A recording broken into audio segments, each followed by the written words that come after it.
Olá pessoal, tudo bem com vocês? Mais um vídeo aqui da nossa série Servos de Deus e hoje nós vamos falar sobre Leão Magno. É muito fácil para a gente hoje pegar uma teologia sistemática prontinha, mastigada e usufruir ali do seu conteúdo. O que a gente tem que levar em conta é que isso que a gente tem hoje pronto, mastigado, foi fruto de um trabalho árduo de grandes homens de Deus. E eu digo árduo tanto na produção do conteúdo, quanto na luta que esses homens tiveram contra heresias que surgiram no seu tempo. O que a gente tem hoje como ortodoxo dentro da teologia sistemática foi construído sobre a base de 4 grandes concílios da igreja. O Concílio de Nicéia, que aconteceu em 325, o Concílio de Constantinopla, que aconteceu em 381, Éfeso 431 e Calcedônia 451.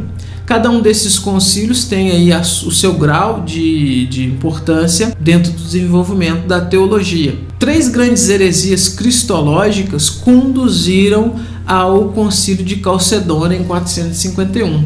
A primeira, que a gente pode chamar de grande heresia que surge nessa época, foi o apolinarianismo. Apolinário, ele defendia a divindade de Jesus, mas ele fazia essa defesa em detrimento da humanidade de Jesus. Ele ensinava que a alma divina, ela se apossou, ela tomou o lugar da alma humana de Jesus. Essa ideia, então, conduz ao Concílio de Constantinopla, mas também contribui para o que a gente vai ter algum tempo depois em Calcedônia. A segunda heresia que surge foi a posição de Nestório. Nestório ensinava que Maria não dera à luz ao verdadeiro Jesus divino, mas somente a parte humana de Jesus. Ele faz uma distinção entre natureza humana e natureza divina de Jesus, entendendo que ora Jesus atuava como Deus, ora Jesus atuava como homem. E essa posição posteriormente foi considerada, foi chamada de nestorianismo e foi obviamente rejeitada no concílio de Éfeso em 431. A terceira heresia está relacionada a Eutiques. Ele ensinava que a natureza divina, ela tomou o lugar da natureza humana de Jesus, e com isso Jesus então ele tinha apenas uma vontade, que era a vontade divina. Essa posição posteriormente foi chamada de monofisismo. Em resposta a essa questão então, Flaviano, que era bispo de Constantinopla, baniu Eutiques da cidade. Com isso, Dióscoro organizou um sínodo para apoiar Eutiques e para banir Flaviano. Flaviano então recorre ao bispo de Roma, Leão, para ajudá-lo nessa questão.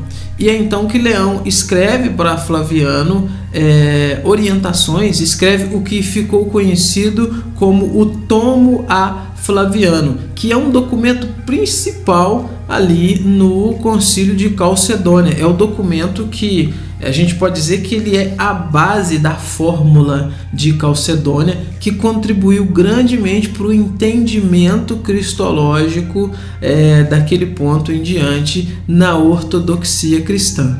Leão Magno nasce provavelmente na Toscana, ali por volta do ano 400, e acredita-se que ele veio de uma família rica, dado a sua educação, que era algo não tão comum para a época, para pessoas mais simples, para pessoas mais pobres. Em 430 ele é ordenado diácono e ele serve também como secretário de alguns bispos ali. Ele é enviado para a Gália para resolver um problema que surgiu em relação a uma guerra civil, e em 29 de setembro de 440 ele é ordenado bispo de Roma. A reputação dele como um administrador, ela foi altamente testada quando algumas tribos saíram ali do norte da Europa para atacar Roma. Uma vez que o imperador era alguém de uma personalidade muito fraca, coube a Leão ser o mediador nas negociações ali, e ele vai mediar negociações com nada menos que Átila, o rei dos Hunos. Ele se encontra com Átila na cidade de Mantua em 452 e consegue, por meio das negociações, com que ele se retirasse da cidade. Aqui no livro o autor vai trazer para a gente a seguinte informação: Leão escreveu quase 100 sermões e cerca de 150 cartas que buscavam alimentar a devoção das pessoas mais simples. Em suas homilias há uma clara ênfase do anúncio da morte e ressurreição de Jesus Cristo, que traz misericórdia, perdão e salvação, e o convite para que os ouvintes se convertam e creiam. Foi firme oponente do maniqueísmo e do pelagianismo, lutando para preservar a unidade e disciplina eclesiástica numa época de dissolução do Império Romano Ocidental. Ele morreu em Roma em 10 de novembro de 461, aos 61 anos de idade. É evidente então que Leão ele tem uma obra muito vasta e uma obra muito significativa aí para a igreja e para a instrução ali daqueles que estavam sob o seu bispado ali, sob a sua tutela. É importante perceber também o quanto que esse homem foi importante nessa questão da cristologia, nessa questão de cravar ali no Concílio de Calcedônia a real visão, a real interpretação da pessoa de Cristo, dessa dupla natureza de Cristo como 100% homem e 100% Deus. O trabalho dele impediu essa visão meio separatista de você ou colocar em xeque a humanidade por causa da divindade ou depreciar a divindade também por causa da humanidade. Como eu disse já, a posição do Concílio de Calcedônia foi preparada pela carta que Leão enviou em resposta ao pedido de Flaviano.